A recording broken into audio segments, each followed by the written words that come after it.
আজকে এমন একজন নেতার গল্প বলা যাক যার প্রতিটি সিদ্ধান্ত ছিল তার নীতির উপর দাঁড়ানো, এমনকি যখন পারিপার্শ্বিক রাজনীতি এর থেকে সম্পূর্ণ ভিন্ন পথে চলতে চেয়েছে তখনও।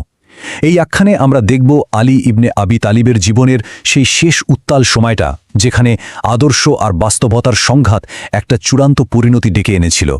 গল্পের শুরুতেই থাকছে একটা হিমশীতল শপথ। ইতিহাসে অনেক বড় বড় ঝড়ের শুরু কিন্তু এভাবেই হয়, কিছু চাপা ফিসফাস আর গোপন প্রতিজ্ঞা থেকে।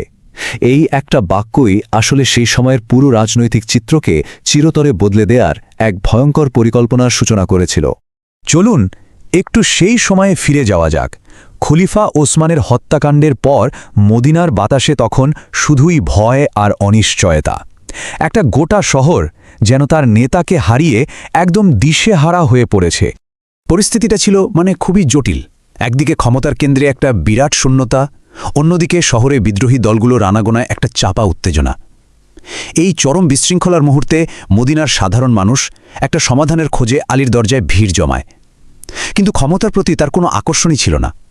তিনি বারবার ফিরিয়ে দিচ্ছিলেন, কিন্তু জনগণের চাপ এতটাই বেশি ছিল যে শেষ পর্যন্ত তিনি এই কঠিন দায়িত্বটা নিতে রাজি হন। তবে শুরুতেই তিনি খুব পরিষ্কার করে দিয়েছিলেন, তার শাসন হবে নীতির ওপর ভিত্তি করে, কোনো ব্যক্তিগত বা গোষ্ঠীগত সম্পর্কের ওপর নয়। আচ্ছা, একজন নেতার আসল চরিত্র তো তার কাজের মাধ্যমেই ফুটে ওঠে, তাই না? আলীকে বুঝতে হলে তার কোনো লম্বা ভাষণের প্রয়োজন নেই, বরং একটি ঘটনাই যথেষ্ট, যা দেখিয়ে দেয় যে ন্যায় বিচারের প্রতি তার অবস্থান ঠিক কতটা দৃঢ় ছিল। একবার ভাবুন তো, তার নিজের ভাই আকিল খুব অভাবের মধ্যে দিয়ে যাচ্ছেন। তিনি এসে সরকারি কোষাগার থেকে কিছু সাহায্য চাইলেন। আলী কোনো উত্তর না দিয়ে একটা লোহার শলাকা আগুনে গরম করতে শুরু করলেন। লোহাটা যখন গনগনে লাল, তিনি সেটা আকিলের দিকে এগিয়ে দিলেন। আকিল তো ভয়ে চিৎকার করে পিছিয়ে গেলেন। ঠিক তখনই আলী তাকে তার নীতিটা বুঝিয়ে দিলেন, বললেন পরিবারের ভালোবাসার জন্য তিনি জনগণের আমানতের সাথে খেয়ানাত করতে পারবেন না। এই কথাটার মধ্যেই কিন্তু তার পুরো জীবনের দর্শনটা লুকিয়ে আছে। তার কাছে ন্যায় বিচার ছিল একটা ঐশ্বরিক আমানত, যা কোনো কিছুর বিনিময়েই ভাঙা যায় না। দুনিয়ার আগুন আর পরকালের আগুনের এই তুলনা এটাই স্পষ্ট করে দেয় যে তার কাছে কোনটা বেশি ভয়ের ছিল। কিন্তু এই যে এত কঠোর নীতি, এটাই তার শাসনের পথে সবচেয়ে বড় চ্যালেঞ্জ হয়ে দাঁড়ায়। উসমানের হত্যাকারীদের দ্রুত শাস্তি দেওয়ার দাবি ক্রমেই জোরালো হচ্ছিল, আর এই দাবিটাই মুসলিম সমাজকে দুটো শিবিরে ভাগ করে ফেলে। এখানে দুটো দৃষ্টিভঙ্গির একটা সরাসরি সংঘাত দেখা যায়। আলী বিশ্বাস করতেন রাষ্ট্র তখন এতটাই ভঙ্গুর অবস্থায় আছে যে আরেকটা নতুন সংঘাত শুরু হলে সবকিছু ভেঙে পড়বে। তাই তার লক্ষ্য ছিল আগে ঐক্য ফিরিয়ে আনা, তারপর একদম পুঙ্খানুপুঙ্খ তদন্ত করে আসল অপরাধীদের বিচার করা। কিন্তু অন্য পক্ষের যুক্তি ছিল বিচার যত দেরি হবে অপরাধীরা তত ছাড় পেয়ে যাবে আর সমাজে অবিচার প্রতিষ্ঠিত হবে। তারা চাইলেন অবিলম্বে প্রতিশোধ। আর এই মতপার্থক্যের পরিণতি হল অত্যন্ত মর্মান্তিক। উটের যুদ্ধ এবং সিফফিনের মতো গৃহযুদ্ধগুলো মুসলিম উম্মার বুকে এমন এক ক্ষত তৈরি করে যা আজও পুরোপুরি শুকায়নি। এই সংঘাতের আগুন থেকেই জন্ম নেয় একদম নতুন একটা দল, খারেজি। সিফফিনের যুদ্ধে যখন বিবদমান পক্ষগুলো সালিশির মাধ্যমে একটা মীমাংসার চেষ্টা করে, তখন এই দলটি বেরিয়ে আসে। তাদের স্লোগান ছিল হুকুম শুধু আল্লাহর। তারা বিশ্বাস করত মানুষ আল্লাহর আইন নিয়ে কোনো ধরনের আপোষ করতে পারে না। তাই তারা আলী এবং তার প্রতিপক্ষ উভয়কেই শত্রু হিসেবে ঘোষণা করে দেয়। নাহরাওয়ানের যুদ্ধে আলীর হাতে পরাজিত হওয়ার পর খারেজিদের ক্রোধ একেবারে প্রতিহিংসায় রূপ নেয়। এবার তারা প্রকাশ্য যুদ্ধের ময়দান ছেড়ে বেছে নেয় গুপ্ত হত্যার পথ, এমন এক পরিকল্পনা যা পুরো মুসলিম বিশ্বের ইতিহাসকে বদলে দিতে পারত। তাদের পরিকল্পনাটা ছিল এক কথায় নিখুঁত আর ভয়ঙ্করও বটে। একই দিনে একই সময়ে তিনটি ভিন্ন শহরে মুসলিম বিশ্বের তিন প্রধান নেতার উপর একযোগে হামলা হবে।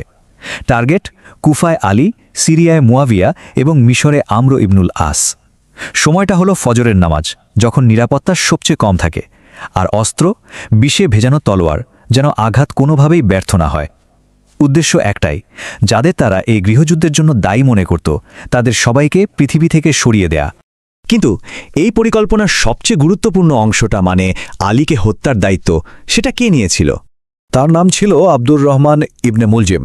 নাহরাওয়ানের যুদ্ধে নিজের লোকদের হারানোর যন্ত্রণা তাকে তাড়িয়ে বেড়াচ্ছিল। এর সাথে যোগ হয় কাতাম নামের এক নারীর প্ররোচনা, যে নিজেও সে যুদ্ধে তার পরিবারকে হারিয়েছিল। কাতাম তার বিয়ের মোহরানা হিসাবে দাবি করে বসে আলীর ছিন্ন মস্তক। ব্যাস, ব্যক্তিগত প্রতিশোধ আর রাজনৈতিক উদ্দেশ্য মিলেমিশে ইবনে মুলজিমের পরিকল্পনাকে চূড়ান্ত করে তোলে। এবার আমরা গল্পের একদম শেষ পর্বে চলে এসেছি। চলুন ধীরে ধীরে সেই ভোরের দিকে এগোনো যাক, যে ভোর আলী ইবনে আবি তালেবের জীবনে শেষ ভোর হতে চলেছিল। ভেবে দেখুন একবার দৃশ্যটা, কুফার মসজিদ, তখনও ভোর হয়নি, চারিদিকে রাতের নিস্তব্ধতা আর ভোরের আজানের অপেক্ষা। সেই সকালে যখন তিনি ঘর থেকে বেরোচ্ছিলেন, তার চোখে মুখে ছিল এক অদ্ভুত প্রশান্তি। তিনি হয়তো বুঝতে পারছিলেন তার যাত্রার শেষটা ঘনিয়ে এসেছে। তার কন্যার কাছে বলাই কথাগুলো কোনো ভয় বা আক্ষেপের কথা ছিল না, বরং ছিল এক অবশ্যম্ভাবী পরিণতির জন্য শান্ত প্রস্তুতি। যখন ইবনে মুলজিমের বিষাক্ত তলোয়ার তার মাথায় আঘাত হানে, রক্তাক্ত অবস্থায় লুটিয়ে পড়েও তার মুখ থেকে যে প্রথম বাক্যটি বেরিয়ে আসে তা শোনার জন্য বোধহয় কেউই প্রস্তুত ছিল না। তিনি বলেন, কাবার প্রভুর কসম, আমি সফল হয়েছি।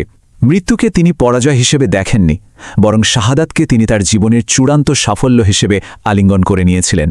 তার জীবনের শেষ কয়েকটা ঘণ্টা ছিল তার সারা জীবনের আদর্শের এক জীবন্ত প্রতিচ্ছবি। তার অন্তিম ওসিয়ত বা ইচ্ছাপত্রই বুঝিয়ে দেয় তিনি কেন মৃত্যুকে সাফল্য বলেছিলেন। মৃত্যুশয্যায় শুয়ে তিনি তার সন্তানদের যা বলে গিয়েছিলেন তা এক কথায় অসাধারণ। তিনি তাদের সত্যের পথে থাকতে, অত্যাচারিতের পাশে দাঁড়াতে আর এটিম প্রতিবেশীর খেয়াল রাখতে বলেন। কিন্তু সবচেয়ে অবাক করার মতো নির্দেশটি ছিল তার নিজের হত্যাকারীকে নিয়ে। তিনি বলেন, বন্দীকে যেন কোনো কষ্ট না দেওয়া হয়, তাকে যেন ঠিকমতো খেতে দেওয়া হয়, আর তার মৃত্যুর পর যেন প্রতিশোধের বশবর্তী হয়ে কোনো বাড়াবাড়ি না করা হয়। এক আঘাতের বদলে এক আঘাত, এর বেশি কিছু নয়। ভাবা যায়, নিজের জীবনের শেষ মুহূর্তে নিজের হত্যাকারীর জন্য তিনি চেয়েছেন নিখুঁত ন্যায় বিচার, কোনো প্রতিশোধ নয়। এই একটি নির্দেশই তার পুরো জীবন আর নীতিকে সংজ্ঞায়িত করে দেয়। শুধু একবার ভাবুন, ধুমধুমার একটা যুদ্ধ চলছে, একজন কিংবদন্তি যোদ্ধা তার সবচেয়ে বড় শত্রুকে হারিয়ে একেবারে তার বুকের ওপর চেপে বসেছেন। তলোয়ারটা শুধু একবার চালালেই সব শেষ, মানে ক্ষমতা তখন পুরোপুরি তার হাতে। কিন্তু ঠিক সেই মুহূর্তে যখন সবাই ভাবছে খেলা এখানেই শেষ, সেই যোদ্ধা কিনা উঠে দাঁড়ালেন আর শত্রুকে ছেড়ে চলে গেলেন।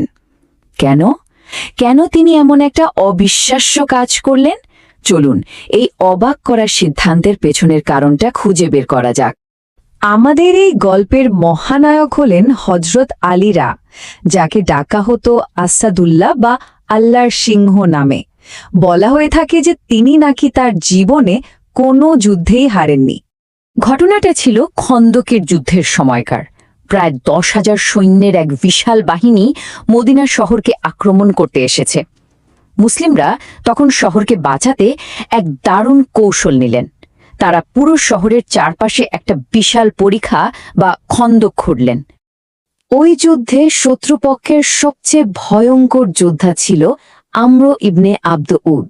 সে এতটাই শক্তিশালী ছিল যে তাকে একাই 1000 সৈন্যের সমান মনে করা হতো। তো যখন সে একাই পরীক্ষা পার হয়ে মুসলিমদের যুদ্ধের জন্য ডাকল, তখন মনে হচ্ছিল যেন এক হেভিওয়েট চ্যাম্পিয়নশিপ ম্যাচ শুরু হতে যাচ্ছে। যুদ্ধটা ছিল সত্যিই দেখার মতো। অনেকক্ষণ ধরে সমানে সমান লড়াই চলল। শেষ পর্যন্ত হযরত আলী রাজ্জন আমরকে মাটিতে ফেলে দিলেন। জয় তখন একদম নিশ্চিত।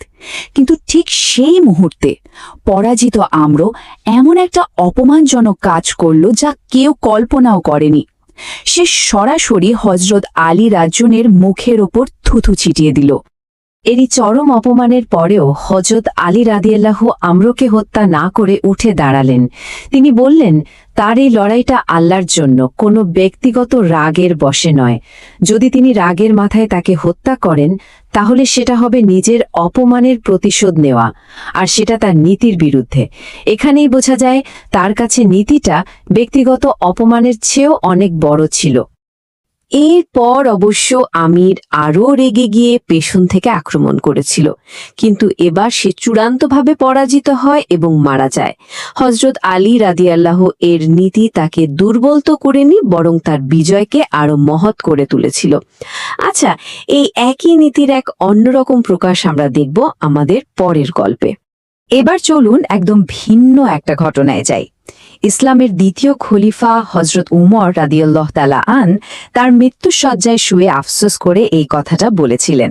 তিনি এমন একজন আফসোস করছিলেন যাকে তিনি পুরো মুসলিম বিশ্বের নেতা বানানোর স্বপ্ন দেখতেন।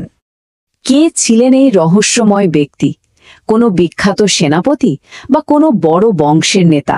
না, এই প্রশ্নটাই আমাদের নিয়ে যাবে দ্বিতীয় গল্পের দিকে, যা আমাদের কমপ্লিটলি অন্য এক ধরনের বীরত্বের কথা বলবে। উত্তরটা জানার আগে মাওলা শব্দটার সাথে পরিচিত হওয়া দরকার। এর মানে হলো একজন মুক্ত করা দাস যিনি কোনো আরব গোত্রের সাথে থাকতেন, মানে সামাজিকভাবে খুব একটা উঁচু স্তরের কেউ নন। আর সবচেয়ে অবাক করার মতো ব্যাপার হলো খলিফা উমররা তার উত্তরসূরি হিসেবে এমন একজন সাধারণ বংশের মানুষের কথা ভাবছিলেন। আমাদের দ্বিতীয় বীর হলেন হজরত সেলিম রা, একজন মুক্ত করা দাস। তার সম্মান কোনো বংশ পরিচয়ের উপর ভিত্তি করে আসেনি, বরং এসেছিল তার চরিত্র, জ্ঞান আর নীতির জোরে। ভাবুন তো একবার, হজরত সেলিম রা ছিলেন একজন দাস, কিন্তু কুরআনের উপর তার জ্ঞান ছিল এতটাই গভীর যে স্বয়ং নবীজি সাল্লাল্লাহু আলাইহি সাল্লাম অন্যদের তার কাছ থেকে কুরআন শিখতে পরামর্শ দিতেন। এমনকি বড় বড় সম্ভ্রান্ত ব্যক্তিরা থাকা সত্ত্বেও শুধু তার জ্ঞানের কারণেই তাকে মসজিদের ইমাম বানানো হয়েছিল। এবার চলুন হজরত সেলিম রাও এর জীবনের সবচেয়ে বীরত্বপূর্ণ আর শেষ মুহূর্তের ঘটনাটা জানি। ইয়ামামার যুদ্ধ। এটা ছিল ভণ্ড নবী মুসাইলামার বিরুদ্ধে এক ভয়াবহ রক্তক্ষয়ী যুদ্ধ। এই যুদ্ধে মুসলিম সৈন্য ছিল মাত্র 13,000, আর অন্যদিকে শত্রুপক্ষের সৈন্য ছিল 40,000। মানে প্রতি একজন মুসলিম সৈন্যের বিপরীতে প্রায় 3 জন শত্রু। পরিস্থিতিটা ছিল প্রায় অসম্ভবের কাছাকাছি। যুদ্ধের একটা পর্যায়ে মুসলিমদের পতাকা বাহক শহীদ হয়ে গেলেন, আর যুদ্ধের ময়দানে পতাকা মাটিতে পড়ে যাওয়া মানে হল সৈন্যদের মনোবল ভেঙে পড়া, পুরো সেনাবাহিনী ছত্রভঙ্গ হয়ে যাওয়া। এই ভয়ঙ্কর সংকটময় মুহূর্তে হজরত সেলিম রা, সে প্রাক্তন দাস, এক মুহূর্ত দেরি না করে ছুটে গিয়ে পতাকাটা তুলে ধরলেন। তিনি খুব ভালো করেই জানতেন পতাকা হাতে নেওয়ার অর্থ হল শত্রুদের প্রধান টার্গেটে পরিণত হওয়া, এক কথায় নিশ্চিত মৃত্যু। আর ঠিক তাই হল। শত্রুরা তার উপর ঝাঁপিয়ে পড়ল। তলোয়ারের এক আঘাতে তার ডান হাতটা কেটে গেল, কিন্তু তিনি পতাকা পড়তে দিলেন না। সাথে সাথে বাম হাতে সেটাকে তুলে ধরলেন। এরপর তার বাম হাতটাও কেটে ফেলা হলো, কিন্তু তিনি হার মানার পাত্র নন। দুটো হাত হারানোর পরেও তিনি তার চোয়াল আর কাঁধ দিয়ে পতাকাটা উঁচু করে ধরে রাখলেন যতক্ষণ না তার শরীরে প্রাণ ছিল। এখন এই দুটো গল্পকে যদি আমরা পাশাপাশি রাখি তাহলে কি দেখতে পাই? একজন যোদ্ধা যিনি যুদ্ধক্ষেত্রে নিজের রাগকে নিয়ন্ত্রণ করছেন, আর একজন জ্ঞানী যিনি যুদ্ধক্ষেত্রে নিজের জীবন দিয়ে পতাকা রক্ষা করছেন। দুটো ঘটনা দেখতে আলাদা হলেও এর গভীরে কিন্তু লুকিয়ে আছে একই নীতি। দেখুন, হজরত আলীরা ছিলেন সমাজের সর্বোচ্চ বংশের মানুষ, আর হজরত সেলিমরা ছিলেন একজন মুক্ত দাস। কিন্তু দুজনের সম্মানের উৎস তাদের জন্ম পরিচয় ছিল না, ছিল তাদের চরিত্র। একজনের সম্মানের উৎস ছিল তার আত্মনিয়ন্ত্রণ আর নীতি, আরেকজনের ছিল তার জ্ঞান আর আত্মত্যাগ। শেষ পর্যন্ত তাদের আসল পরিচয়টা কিন্তু তাদের বংশ বা সামাজিক অবস্থান ছিল না। তাদের পরিচয় ছিল তাদের নীতি আর এক মহান আদর্শের প্রতি তাদের অবিচল থাকা। একজন নিজের ভেতরের শত্রুকে হারিয়েছিলেন, আরেকজন বাইরের শত্রুর সামনে বুক চিতিয়ে দাঁড়িয়েছিলেন। এই গল্পগুলো আমাদের সবার সামনে একটা গভীর প্রশ্ন রেখে যায়। একজন মানুষের আসল মূল্যটা ঠিক কি দিয়ে নির্ধারিত হয়? তার বংশ পরিচয় দিয়ে, তার ক্ষমতা দিয়ে, নাকি তার নীতি আর আদর্শ দিয়ে? আলীর জীবন আমাদের সামনে একটা চিরন্তন প্রশ্ন রেখে যায়। যখন আদর্শ আর বাস্তবতার মধ্যে সংঘাত হয়, তখন একজন নেতাকে তার নীতির ওপর অটল থাকার জন্য ঠিক কতটা মূল্য দিতে হয়, আর সেই মূল্যর বিচারে সাফল্য ও ব্যর্থতার সংজ্ঞাটাই বা আসলে কি?